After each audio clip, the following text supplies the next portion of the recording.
Next, I kind of want to jump into like the catalyst of like what really exploded your account. I mean, you're over 200,000 people now on Instagram, and anyone that's maybe getting into this business, maybe they want to know the tips and tricks, and sometimes it could be a one-off thing that just rocketed it.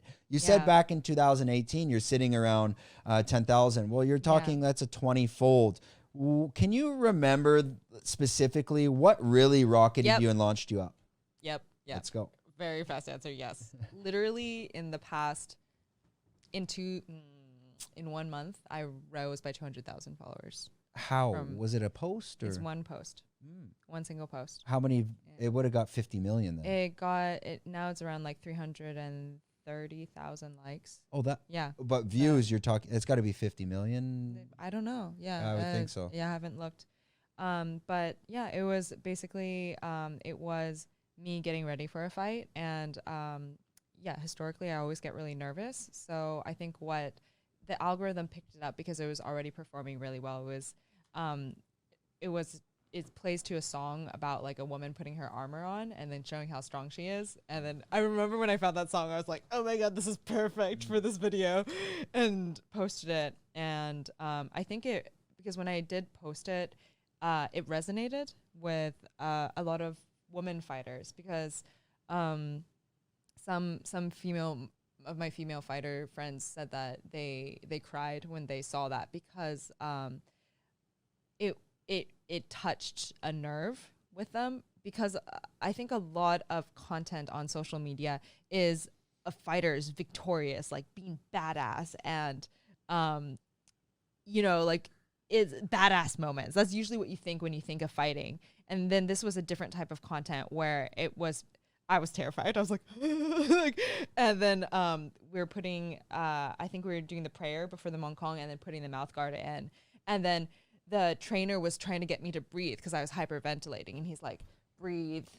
Okay, let's do this. And then just like start. And I think there's not a lot of content out there showing fighters like, summoning the courage up to fight, which is a big reason for why I fight is the courage factor. It's not about being badass. Like I'm terrified the whole time. But I think most fighters going in, I mean, I fought in high school. I was a hockey player. I was a lunatic, but did you fight I definitely hockey game? I never won. I definitely never won, but I think everybody that gets into a fight, you have to go in with the fear.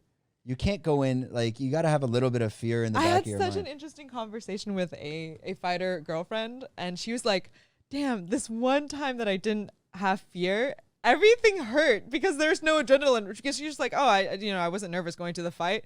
Every single strike hurt me so much because I didn't have the adrenaline and the fear going. So fear is actually kind of good. It helps. Yeah, I think it's that fight or flight, and there is no flight in a fight.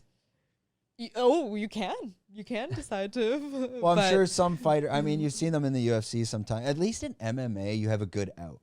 Like you have a good out? Well, your out is pretty simple. You get knocked, you go to the ground. The guy's either gonna jump on you and you can cover up, and the ref will break it up. Yeah, Muay Thai as well. Well, they'll stand your ass back up too, right? Or a lot of the guys, what they do in the UFC specifically is they get taken down and they kind of like protect, and then they slowly give the neck so that. Do they really? Yeah. Really? Glover Teixeira, Jan Blachowicz, that Jan fight, it looked like you get hit a couple times and maybe you're just not in it that day, but you can go out without getting knocked out. They can put you the submission, you can tap, and because you don't, black out, you don't have like a 6-month, delay. In the UFC, these promotions, there's strategy behind it. If you get knocked out, like you're done for 6 months, and maybe you want to. So then, if that's your career, then you're strategic. Yeah, exactly. Okay. Jumping back to that post, and that was your motivation for getting into Muay Thai. It's the courage. Is this kind of what is that the adrenaline you're chasing?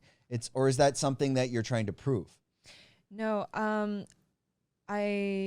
I really love the traditional philosophy of martial arts. Like, when you hear about martial arts, it's like the practice is like learning how to better yourself. And by getting better at martial arts, you're also getting better at other aspects of life. You're learning how to control your emotions. You're learning how to do difficult things. You're learning how to have discipline.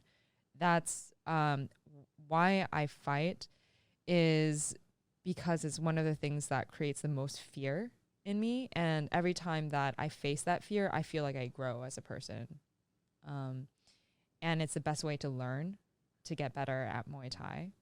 I feel very proud of myself every time I step in the ring because I feel so much fear.